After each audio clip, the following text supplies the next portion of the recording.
What's up, everybody? My name is George. I'm the producer that helped put together the new album by WORLD BAZAAR called Awareness Aligned. In this video, I want to show behind the music of how we were able to get our drums to sound the way they do. And in our other videos, we'll talk about the guitars and the bass and the vocals and all that went into making them sound the way they do. And we're excited about putting it out there, and we hoped that by sharing some of the details to how we were able to get this sound, that it would spark some interest and some intrigue and make you excited to listen to the work that we put into this album. Got a quick edited disclaimer here for you, friends. I don't want to make you watch through the entire video here to get the general gist of what we did to get the drums the way they are. So I'm going to give you just a quick, fast summary of everything that's about to be shown in more detail across this video, and then you can continue to watch to get to the moments that gives a deeper show and tell of those tools. Okay, so a quick recap of everything that helped us create the sound we did for the WORLD BAZAAR album, Awareness Aligned. And that is, we started out in Logic Pro with a Roland TD4 drum set, recording all the MIDI to the drums, then broke up that one drum track of MIDI into individual drums that then be mixed in a multi-track way. We swapped out the Logic Pro electronic drum sets kick and snare for the superior drum kick and snare, Rock Kit 1.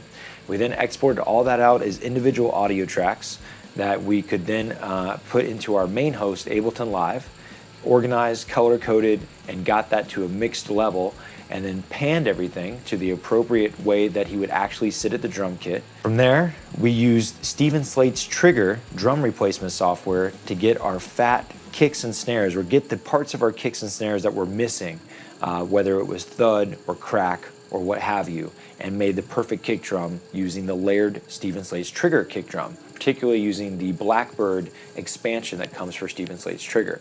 Once we had our nice fat kicks and snares, we also applied the UAD Manly Massive Passive to all of our cymbals with the Live Sound preset to get a sparkle and richness from all of the cymbals. Then we bust all that down to make sure that we had all the processing power we could have, and by using sends and returns, we created return tracks, two of them particularly, one with AudioEase Altiverb convolution reverb using the Zappa Studio preset as our drum room that we drove our cymbals and kicks and snares into. That created a space and a sense of aliveness to the drums that helped take away from that sampled feel that they can have. And finally, to get that final bit of punch that we were looking for, we used the drum room driver on Decapitator to be able to get that final bit of saturation and drive we want to the drum set to really make it stand out and thud on any given system. So the first thing I'm going to show you is us inside of Logic Pro. This was self-recorded by Ryan as he was first stepping into home recording. He had a Roland capture card and a Roland electronic drum set, the TD4. So the first thing you'll see here is this is Ryan's project, and he's using the East Bay drum set that comes with Logic Pro. And you know, for a MIDI drum set, this sounds pretty solid. In fact, we kept the cymbals and the toms throughout the entire album and just used the spice that we added on to make them sound better than what they do stock. But right out the gate, you can see that the entire drum track is one complete recording, and just like he would have recorded it from his drum set. But the first step in mixing these elements is that we need them to be individual or multi-track. So as you can see, all the drums are inside this one piano roll, this MIDI file here, and the ones that I drag my mouse over will highlight in blue there to show that that's where drum notes are actually activated. What we need to do here is separate every single cymbal and every single tom and the kick and the snare so that we can individually apply effects to all these elements without affecting the others. So here's another version of the same set where we have broken down the drums into individual components that can then be mixed separately. There's some other reasons that it's effective to be able to separate these drums, particularly the kick and the snare, because we wanted to try to get a better, fatter, more realistic kick and snare drum. For this, Ryan had invested in Superior Drummer by TuneTrack. It is a very reputable virtual drum set that has had a lot of work gone in to get realistic drum sounds to be produced based on how you hit the virtual drums. So you can see all the tracks separated, and then going to our kick and our snare, we have loaded up the Superior Drummer plugin to replace the Logic Pro East Bay drum set, and we found ourselves a set that matched the cymbals and the tone that we were going for overall, and it happened to be this rock drum preset within inside of Superior Drummer. We use this same drum set for both our kick and our snare and all the songs throughout the album. So you can see that with my mouse I can click on the kick and I can click on the snare and basically sample those drums before we move on to other drum kits. So I don't even have to play the backdrop beat. I can just click on the drums themselves and try to listen to the tonality that they offer. We found that we got quick and satisfying results by going to this particular rock drum set. It's just called Rock Kit 1.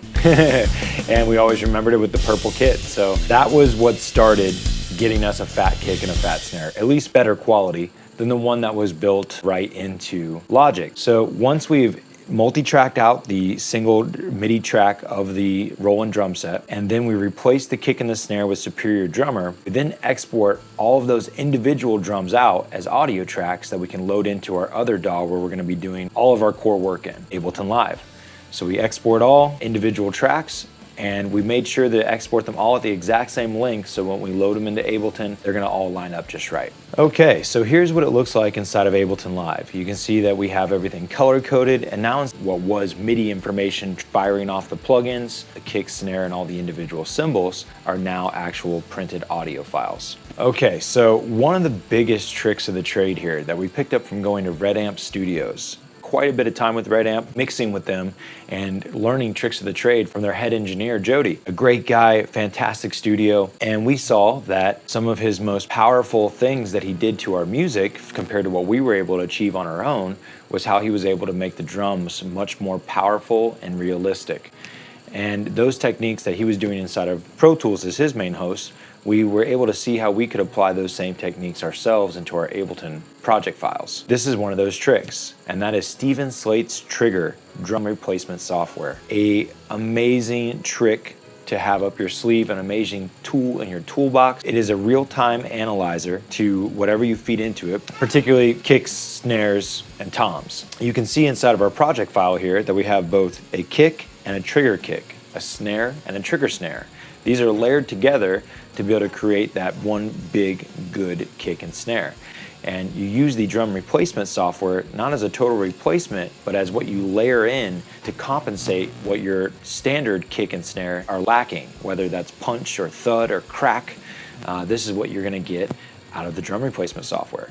So our favorite kick, we got the Blackbird Kicks expansion pack for Steven Slate's, and we like the Kick Gretsch SS. When you load one of those presets up, so every time that it fires off that kick, you're firing off 8 different microphones recording a kick in different ways, whether it's the room mic capturing kind of the echo of the room, or the part of the drum that gives the snap, or the part of the drum that gives the thud, so the back, the front, the top, the bottom.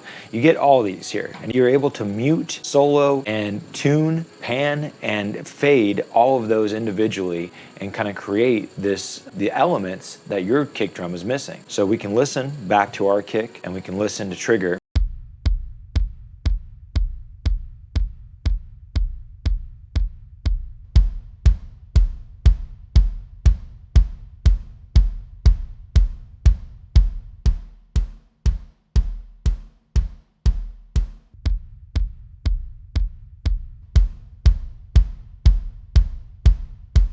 We can hear how there's a lot of flavor to be had there.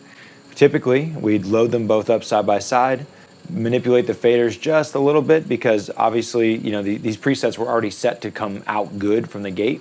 So when you load trigger on there, you can see it analyzing the kick in real time there. So we adjust the detail so that we make sure that it captures the entire bit of the kick and that no information's lost from like rapid fire kicks or anything like that. Get the sensitivity just right so it's not too much or too little, and kind of tweak that retrigger until we hear the kick firing off in the exact same timing and as long as the actual kick that it's going to be paired with. Then with a little bit of tweaks of the faders and kind of finding the tones that the new sampled retrigger kick has in it, we look for the features that our actual kick is missing. Once we get those sounding good together, we found our new layered kick. So same thing for the snare. We're just gonna add another snare track, basically duplicating the original, and then you drag trigger onto it, and now that snare that's on that audio track is not being fired off, it's what's triggering the drum replacement software, which will then fire off the samples that you load up. For our snare, we really like the Snare Gretsch CS head, and this is what we use consistently throughout every song in the album to make sure to make it sound as much like the same drum kit as possible. So we kept our Logic Pro cymbals and toms, but our kick and snare has been boosted up using the Superior Drummer kick and snare from the Rock Kit 1, and then applying Stephen Slate's Trigger with its Blackbird snare and kick additions that we got as add-ons.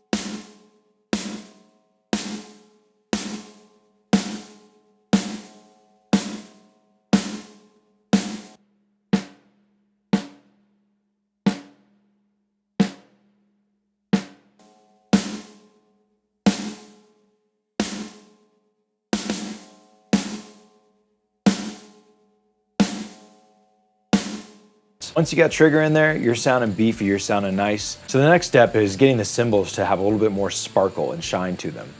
And something that I just started to use religiously over time as I fell in love with it, producing my own tracks, is the Universal Audio, or UAD, Manly Massive Passive. This plugin just sounds so rich and so good, and all it is an EQ, even though in real life the actual hardware from Manly is like $5,000, so it's much more affordable to have the software version. This I always like to put on every cymbal, and I go to the preset Instrument Live Sound. It makes that top end just have a little bit more sparkle and richness to it that I just love on cymbals and just percussion in general. Okay, so now that we've gotten our Trigger in there, we've got our Superior Drummer kicks and snares, we got everything all multi-tracked out, we've Manly Massive Passived all the cymbals. Now we can start to come to completion with the drums, and there's a few more tricks that really make it shine. So one, something that they did at Red Amp that I think we lacked a talent for is good intelligent panning of all the instrumentation.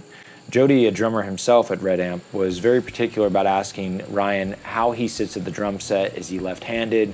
Where does he hit his drums at? And we actually put all the orientation of the toms and cymbals to be as Ryan would actually hit it. So we were putting all the rides and crashes to the left, and we put the hi-hats to the right, him being a left-handed drummer. Kick and the snare down the middle. This alone creates a lot more space than you might think. Really helps the different instrumentation breathe and pick out the individual hits that are going on inside the cymbals. This also helps your mix overall when you start to add in the other elements that operate in those same kind of frequency ranges, like guitars and vocals. Another tool that we just couldn't live without that we saw at Red Amp that really ups the quality level of the realism of your drums coming from a sampled environment. And that is feeding the drums into a drum room or a space. And there's a particular software by Audio Ease called Altiverb that is a convolution reverb. Convolution reverb meaning that it's not just the reverb effect, but it's the type of reverb that exists at different places that have been captured. Designers of this software traveled the world and spent years capturing what the reverb's like at these different places, different studios, cathedrals and caverns and all these different spots that you're able to then apply that type of sound of that space to your music and drive your music into that space. It really creates a life where you feel like you're listening to the music somewhere. This is a very powerful tool to breathe life into your music. I particularly love it on the drums, especially sample drums. Okay, so there's so much work that went into creating the presets that are within inside of here that we were just diving around in the different environments that are available and quickly found one that sounded like that magic that we were looking for. In this case, we kind of fell in love with the Zappa Studio. One thing that's really cool inside of Altiverb is you can actually look at the history of the studio and see what it's about. You can see here how the Zappa Studio is this crazy, irregularly shaped room, uniquely built to be a place that records music. Then you get to see a actual virtual tour and the different pictures of the space and cruise around as if you were inside the room. Very cool feature and lets you really kind of envision what you're doing to your music, not to mention that it sounds fantastic. So by running our drums through this space, as well as some of the rest of the instruments in our tracks, that created the type of effect we were looking for to give a realism to the drums. That helped us take the sample drum sound and make it sound like it was played off of a real kit in a real place that you, as a listener, can envision yourself being, instead of thinking about them as roboticized or unnatural. So finally, for the drums, the cherry on top, if you will, is using Soundtoys Decapitator. This is a plugin. Decapitator is the plugin. Soundtoys is the company that we use all over our music now. It can really beef up or help make something poke in the mix for any given type of instrument. It already has wonderful presets in there to basically work your way from, and that's usually what we use as a starting point. We go to drums, there's Drum Room Driver. We go to guitars, there's things for acoustics and electrics, and basically good descriptions of what you generally are looking for already, and you can hit that and have a starting place and kind of think about why the people that developed that particular patch, decided to make it that way with those given details. But you can see that with its high, low, and tone knob there, those are extremely powerful knobs that really shape the music. You know, some softwares, when you manipulate particular controls, you don't really hear very much of what it's actually applying, or it's not very impactful. But man, when you adjust these different parameters in the decapitator, you are really shaping the type of sound that you were putting out. How you get that nice saturation and pleasant distortion is with that awesome punish button there and that drive knob, and you got to work those carefully or you can definitely overdo it. But it gives that nice warmth to your music that really makes it sound richer, fuller, and professional. All right, and so finally, the last things that I would suggest that helped us get our drums to sound like they do is doing some appropriate subtractive EQing. We, on almost all the instrumentation in the music, definitely anything that doesn't have low end to begin with or supposed to take up the low end spectrum of space, we removed all the unnecessary low end with a EQ filter there, just to remove anything that could potentially be rumbling in those areas, taking away some of the overall headroom we're going to have in the end of the track. And then the big step, especially after using the Manly Massive Passive and really making those cymbals poke, we did some roll-offs on the cymbals to be able to get rid of some of the harshness and piercingness that can hit your ear from the cymbals. That will distract you from listening to the song in a balanced, whole way. So oftentimes when we were trying to finalize our mix, there'd be particular cymbals that would grate at our ears or take our attention away from what we really wanted to listen to, and that's either the vocals or the guitars or the song as a whole. And often, instead of micro-editing cymbals down or turning down those individual tracks, it was actually more effective to do some reductive EQing and remove some of the harshness out of the top end. And so we would apply this to the cymbals overall, and then to some cymbals even more so individually. And we, through our different referencing sessions, we would decide if we needed to put a little bit more sparkle back in or take a little bit more out for any given instrumentation, particularly the cymbals, as we mixed over and over. So you definitely want to get your EQing game, even if it's just a light-handed touch of removing a little bit of the tippity-top stuff that pierces your ear and takes your attention away from the overall mix, and then any sort of low end that doesn't actually exist or need to be there in the song to make all the space for your kick and bass drum.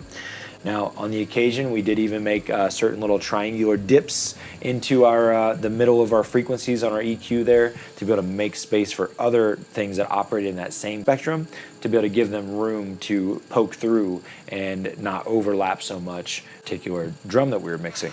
So cool, that's the sauce, guys. I hope that you enjoyed the video. I hope that this helps you with any projects you might have, or particularly and most importantly, it makes you curious and want to go listen to the World Bazaar album, Awareness Aligned, that Ryan and I put together for you. So we're really proud of it, guys, and we're happy to get to tell the story of how we made it. It was quite the ride. Check out the other videos on vocals, guitar, and bass, and have a good one out there. Cheers.